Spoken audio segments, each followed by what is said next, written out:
What's up guys? Today we're going to be building an MM80 with a Predator 212. What you're going to need is obviously your frame and your motor, but other than that you're going to need some 10W30 for your engine. You're also going to need a throttle, a brake system, a clutch and chain, and you're going to need your motor mount. I know that it says a Coleman CC100X on the seat, but that was just the guy that I bought it off a marketplace, just had it like that, so yeah. Later I'll buy the actual MM80 seat. The first thing that I'm gonna do is I'm gonna go wash the frame because the guy that I bought it from had it kind of dirty and it's a little bit greasy and stuff. So you don't want like all that grease and stuff getting in between like your parts. So yeah, I'm just gonna go give it a quick little wash. So guys, I did run into a little bit of a hiccup. There was some adhesive right here on all of this. There was like, I don't even know, it was like a sticker or something that the guy before had put on there. So I did take that off. It was pretty hard to take off. I did use some gasoline. If you put gas on any type of adhesive or anything, it will come off. Yeah, but I washed it with some degreaser and I got that off. So now I'm gonna dry it off and then I'm gonna go unbox the engine. All right, so now we're back at the workshop and now I need to get everything off except for the motor. So I'm gonna snap my fingers and everything's gonna be gone. All right, so now all I need to do is unbox the motor and put some oil in it and some gas. So I'm about to unbox the motor. All right guys, so now what I'm gonna do is I'm gonna put some oil in my engine. So how you do this is, I don't really have anywhere to measure it in, so I'm just gonna use these things right here. It has all the things that you want. You're gonna wanna put 450 milliliters in it. So what I'm gonna do is I'm gonna pour out until about right here in these cups, and then what's left in here I'll pour back in the engine, and then I'll just pour this back in here. It's all gonna make more sense when I actually show you guys. All right guys, so now what you're gonna wanna do is loosen up this bolt right here. So you just loosen this out and you can see that it has these little, if I could focus, this little grid, and right here is where you want your oil to be. But I already have the 400. The recommended amount is 400. Oh my bad. It's 470. And if we go back to level, that's like about there. So I can just dump it in with this funnel, and then if I need more, or if I need less, I can just like graduate it. So yeah. All right guys. So now I poured in my desired amount, and I poured in about 500 milliliters of some 10W30. And if you look at my dipstick, you can see that it's at the top of the grid, and that's where you want it to be at. So yeah, I'm just gonna close it back in. Just thread this back in, and yeah, you can just put your gas in it and then you run it. All right guys, so now I couldn't use the motor mount because this is a Predator 212 Hemi.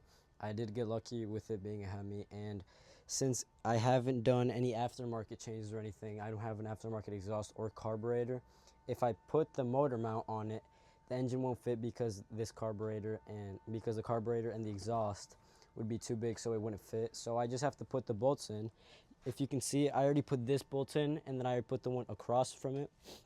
I do need to drill one hole, which is this one right here, in, but I don't have the drill bits for metal, so I do need to make a quick Home Depot run.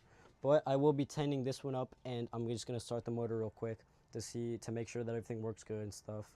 And I did get a chain that is too small, so I will be running a tractor supply to get a bigger chain. But yeah, I'll tighten this up, and then the video will come back to when I have all the pieces. What's up guys? It's day 2 of building the MM80. I know I said that I was gonna run a Home Depot and tractor supply, but I just ended up ordering everything off of Amazon. And yeah, I got the bigger chain. I ended up getting, I think this is a 420 link chain. And yeah, so I ordered this chain, and then I also ordered a chain slider, which is right here, so that it doesn't hit right here on the frame, so that the chain doesn't rub against the frame and stuff. It already is kind of like the previous owner did not run a chain slider on it, so it is messing up the frame a little bit. Eventually, I do want to sand this down and repaint it. It is a little bit rusty in a few places, but it's fine for now. Yeah, and I did end up ordering a new carburetor. Alright guys, so first thing that you're going to do with the chain is you're going to want to find the master link. It should look like this, and then, because right now the chain is closed and I can't put this on right now, so I'm just going to take off the master link, if I can find it real quick. And the way that I take it off is you usually grab some pliers, and then you can just snap it off. Where did we go? Okay, so it's right here.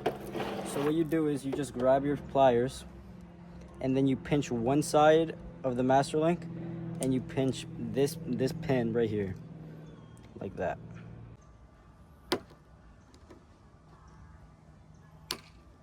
All right, there we go. We just got it off, and then all you do is you just pull it back, twist it around, and then there you take off the master link. And then there's this other one that you also take off, and then you just take off this pin right here. And then you don't want to lose this. This is very important. But your chain probably does come with more master links, so yeah, but it's probably good to still keep some. All right, so the chain ended up not fitting, which is fine, because what I'll be doing now is adding the motor mount to the bottom of the frame. And to do that, all I have to do is just drill some holes into the frame with a metal drill bit, and I'll show you guys how to do that right now.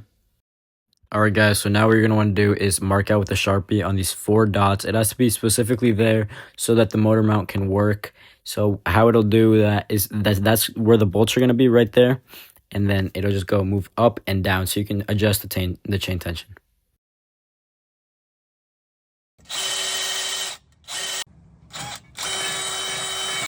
Okay, so now what we're going to do is take off this carburetor, because since I did put on the lift kit so that I can move the motor forwards and backwards like that, it doesn't give me enough clearance with the stock carburetor, so I did buy a PWK, and I have aftermarket exhaust coming in tomorrow. So the first thing that you do is you just take this off, and you're also going to want to have to take this off, because there's a hole drilled into this. So then to take that off, you have to drill this out. Take this out. The way you do that is you just grab 2 pins. All right, so now I did take this off. So, and then there's gonna be the air filter that's right here. And then you just unscrew this, and then it just pops right out. And then you just take out these 2 screws. So after you take off those 2 screws, you have to take these 2 bolts off. All right, so now that you took these 2 off, you wanna slide both of these levers up, and then you can just pull this off. It's kinda hard to do with one hand, hold it. Okay, so now this could just pull off, but there's this gas line connected here, and you want to be careful with this, because when you take this off, there's going to be gas coming out, so you do want to pinch it or something. So all you have to do is just loosen this up, and then loosen the spring up, and then yeah, it should come off. All right, so the next thing is there's a bolt right here, and you just loosen that one up, and then you just loosen this bolt up, and then all this stuff should just start coming out. So you start loosening all this stuff up. There's also a bolt right here that you want to loosen up. So now what you want to do is you want to grab these 2 bolts that you just took off of there, and then you just thread them on like that, and then if possible you impact together so that you make them really tight, and then you just loosen this up, and then this whole rod should just come out so you can put your carb on. Okay, so now you can just loosen this up. This one only did it with one because it did get stuck on the other one, but now you can just loosen it up, and if you can see, what comes out with it. The pole just comes out with it right now, and there, boom, it just came out. So now you got both of these things out. Okay, so now my carb did come with a new gasket, so I don't have to reuse the old one. Just put it in like that, and then the first thing that I'm going to do is I'm just going to put in the manifold real quick, and then you put the gasket on, and then you put the manifold, and then you just screw them in. My carb did come with different bolts. They're like this, so I'll just tighten it up with the Allen key. All right, so now that you put your carburetor on, what you're gonna wanna do is you just clamp this on, you tighten this stuff up, and yeah, so now you just wanna loosen this up, and then you put your throttle in there, and then yeah, you're done. And then you can just put it back in your motor. But since my exhaust does come in tomorrow, this is where I'll be pausing the video. Sorry guys, I did unfortunately forget to film myself putting on the exhaust, but it is pretty straightforward. You just unscrew the 2 bolts on the old exhaust, and then you screw the nut back on for this one, and yeah, that's it. All right, so this is the finished MM80. As you can see, I mounted up the motor, and You can't really see it that well from this angle, but the chain and the chain slider is also mounted up. All I need to do is just put the gas tank back on. But yeah, it's finished. Stay tuned for a riding POV in the next couple of days. But yeah, thank you guys so much for watching. And if you guys could please leave me a like and subscribe down for my YouTube channel. There will be a little bit more of upgrades and stuff. So yeah, stay tuned, guys. Thanks for watching.